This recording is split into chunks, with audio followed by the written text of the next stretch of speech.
Step আমার মনে নেই। সত্যি কথা কি, আগে প্রচুর আমাদের বাড়িতে যে আম গাছ ছিল, মানে আগে তো সব বাড়িতেই, এখন তো সব বাউন্ডারি টাউন্ডারি দিয়ে সব কিছু দিয়ে এখন মানুষের বাড়িতে জায়গাও সেরকম জায়গাও থাকে না, ছোট বাড়ি হয়ে গেছে।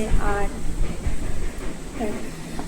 সবাই বাড়ি মানে গাছ টাছ কেটে দেয়, তো কী করবে, এখন তো কিছু করার নেই, সময়ের সাথে সাথে সব কিছু চেঞ্জ হয় আর সেভাবে থাকে না। সে কারণে আমাদের মানে আমার বাবার বাড়িতে যে আম গাছগুলো ছিল, দুটো আম গাছ ছিল, প্রচুর আম হতো আর আমি সারাদিন আম খেতাম, সত্যি কথা। তো এখন তো আর সেভাবে খাওয়া হয় না, খেতেও ইচ্ছে করে না, সত্যি কথা বলতে কি।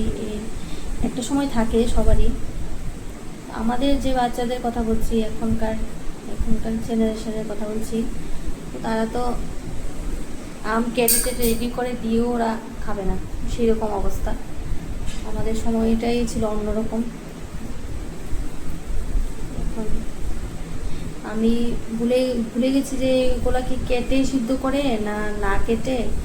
তো আমি সবগুলো আগে রেডি করব এক এক করে, তারপর মাকে একটা ফোন লাগাবো, জিজ্ঞেস করবো আর কি কীভাবে বানাতো মা। এটা বানিয়ে দিকে আসলে কি আমাদের বাড়িতে ছাদে প্রচুর কবুতর আছে, তো সে কারণে ওইখানে কিছু রোদ্রে দিতে পারি না। তো যে কটা জিনিসই দিই, অনেক সময় দিয়ে যে জিনিসটা না দিলে না হবে সেই জিনিসটা আমি জানালার যে সানসেট থাকে ওইখানে একটু দেওয়া হয়। কী করবো, ছাদে একদমই দিতে পারি না। আমগুলো কিন্তু একদম ফ্রেশ, দেখুন আজকে পড়েছি গাছ থেকে, এখনও টপ টপ করে পড়েই যাচ্ছে, এ যায় বারবার ঢোকাতে।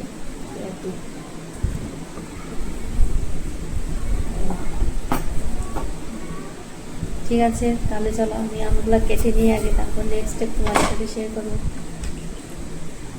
তোমরা তো আমার থেকেও ভালো দিতে পারো আমি জানি, তারপরেও আমি তোমাদের সাথে শেয়ার করছি। সত্যি কথা ভুলে গেছি, আমি অনেক কিছু ভুলে যাই আমি।